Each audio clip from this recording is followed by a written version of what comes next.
Hello, this is the outfit I wore to the audition.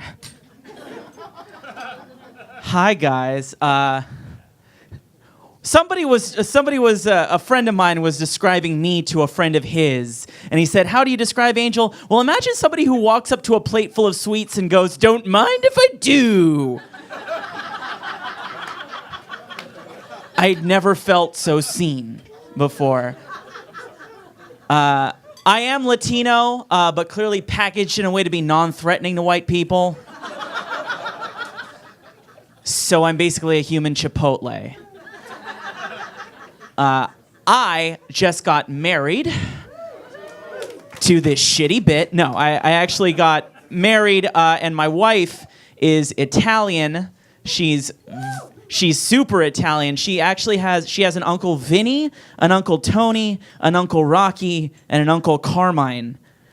She also has a fifth uncle, and his name's just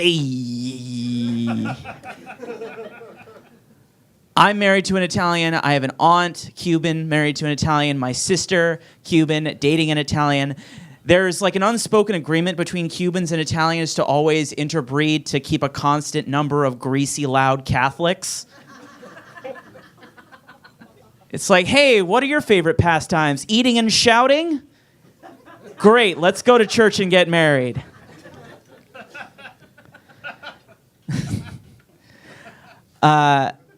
Guys, the world is full of shit, and the only thing that doesn't stress me out anymore is the Great British Baking Show. Does anybody else watch this on Netflix? Once you're done with all of your murder documentaries, start watching this show.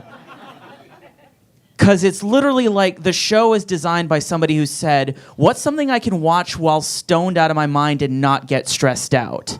It is the most calming thing. Because here's the thing: before I started watching Great British Baking Show, the only other cooking show I'd watch was Chopped. And I think the difference between Great British Baking Show and Chopped is just a good summary of the differences between British and American culture.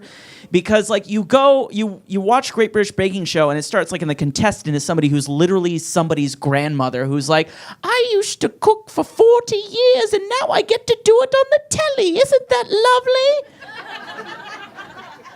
Then you switch over to Chopped, and it's some dude with a neck tattoo who's like, baking literally saved me from heroin. I'd be dead behind a dumpster if I didn't know how to souffle. You turn back to Great British Baking Show. It's like, you have everything you need right here. You have the full recipe. You have 4 hours to do it. Don't stress out. Turn back to Chopped, and it's like, you have 5 minutes to turn this leftover ashtray from the bar next door, this old lady's dentures, and regret over your childhood into breakfast.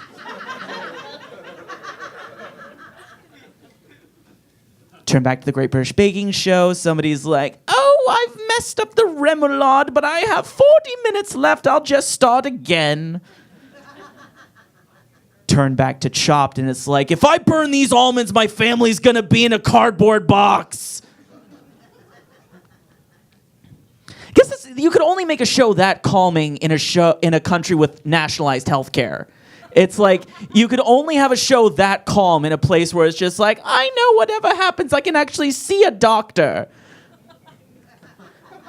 Too political for the room. I was recently diagnosed with both mild Asperger's and ADHD, which means I have trouble picking who to avoid eye contact with. The mild Asperger's diagnosis was a little disappointing because, again, I'm Latino. I was hoping for spicy. When I tell people that I have Asperger's, people are always like, oh, cool, do you have any like autistic superpowers like Rain Man? Like, are you good at math?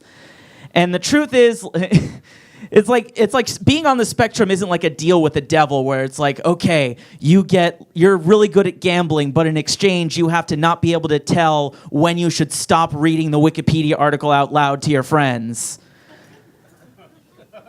And the truth is, like, I do I'm really obnoxiously good at puns, like reflexively good. Like a friend of mine was telling me that she likes to hook up with dudes and then if they're good in bed, recommend them to her friends. And when she told me that, reflexively, I went, yeah, that makes you the casting cooch. Duh. Why have I used my powers for evil? Going back to my wife, please.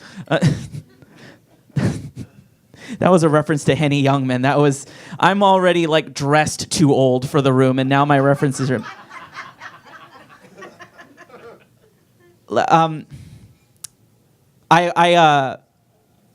When I proposed to her, I actually gave her a diamond. I wanted to be old-fashioned about it. And I wanted to make sure it was a conflict-free diamond because, I consider myself an activist, and I want to make sure my luxury isn't built on somebody else's suffering. But then when it came time to pay for the diamond, and I saw how much it cost, I thought, I kind of wish somebody had died for this. Because when you spend a certain amount of money, you want control over who lives and who dies. Guys, I'm Angel Castillo. Thank you so much.